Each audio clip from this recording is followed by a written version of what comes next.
Bom, agora eu vou fazer uma análise tato e visual do solo que eu coletei aqui no quintal de casa.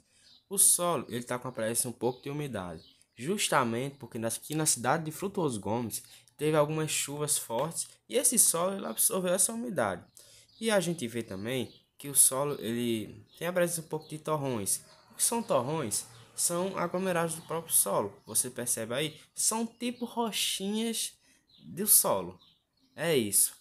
E elas podem ser facilmente destruídas. Como você pode ver, eu estou acabando de quebrar elas. Elas são frágeis. A gente percebe que o solo ele também vai grudando na minha mão, porque são partículas muito pequenas. E essas partículas vão entrando aqui naqueles buraquinhos, naqueles espacinhos que tem na nossa pele.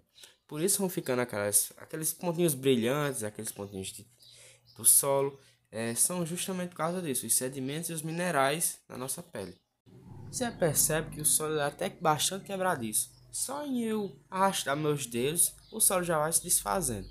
E a gente vai percebendo também que mesmo com aquela umidade que ele tinha, não dá para fazer aquelas bolinhas, né, que a gente faz em caixas de areia, por exemplo.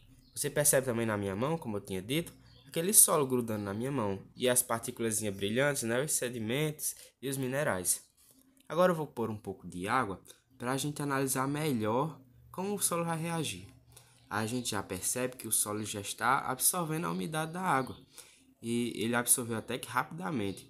Você percebe também, eu vou espalhando entre a mão, já é uma consistência totalmente diferente da que tinha antes.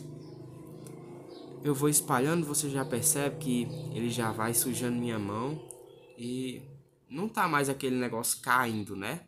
Que antes estava, eu pegava muita terra e caía bastante. Agora já está mais grudando na minha mão. E eu já consigo fazer aquelas bolinhas. Já consigo moldar com o solo, já tem uma plasticidade um pouco melhor. E a gente percebe que mesmo assim ele já é um pouco quebradiço. Ele não fica aquela plasticidade como se fosse uma massinha. Ele é bem quebradiço ainda. E eu jogo um pouco d'água, o solo já vai se desfazendo. E, e essa água também já vai sendo absorvida pelo solo que está ao redor dele. Você já percebe que a capacidade de absorção de água dele já é bem alta. Só em ele chegar perto da água já vai absorvendo a água toda e a água num instante some e o solo já fica todo úmido. Mas daí, quando eu jogo água em excesso naqueles locais que o solo já está na sua composição mais saturada, você percebe que sobra bastante água e ele não consegue absorver, porque já absorveu o seu máximo de água.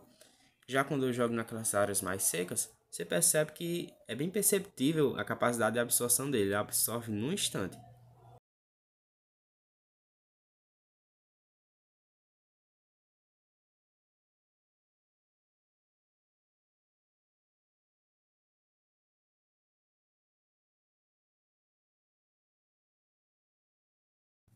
E agora em diante, como o solo já está com sua umidade, né, já está cheio de água, já absorveu bastante água, fica até um pouco mais nojento assim mexer no solo, mas você percebe que é uma grande diferença do que estava antes.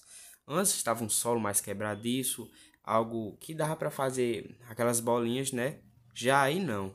Antes o solo ele não grudava tanto na minha mão. Agora já gruda bastante, suja a minha mão toda, mela ela toda, justamente por causa dessa umidade de água. Você percebe que ele já demora um pouco a cair, justamente porque ele fica grudando na minha mão. Ele é um material mais grudento agora com a água. É interessante estudar o solo com toda essa água, porque caso venha uma chuva muito forte, é isso que vai acontecer justamente. E para uma construção, é bom que esteja preparado para tudo.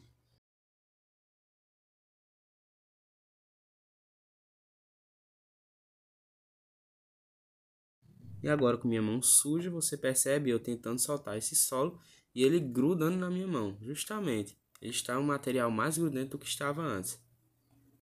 Além disso, com esse excesso de água, trabalhar com esse solo ficou bem mais complicado.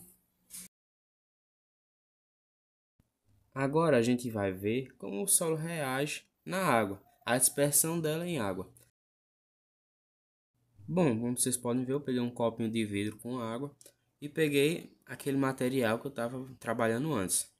Bom, eu joguei aí, vocês já perceberam que ficou boa parte boiando em cima.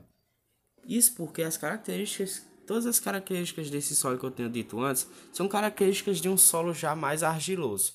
E a gente percebe isso agora, que os solos argilosos, barrentos, essas coisas assim, elas vão boiar mais, vão ficar mais misturadas com água, como vocês estão vendo agora.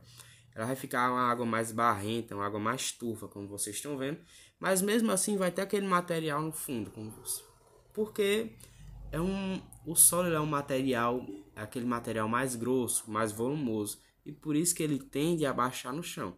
Se eu deixar esse copo boiando por muito tempo, todo aquele material que estava em cima vai descendo até lá embaixo. Eu deixei um time-lapse aí bem rapidinho para vocês verem como os sedimentos vão lá, juntando lá no fundo.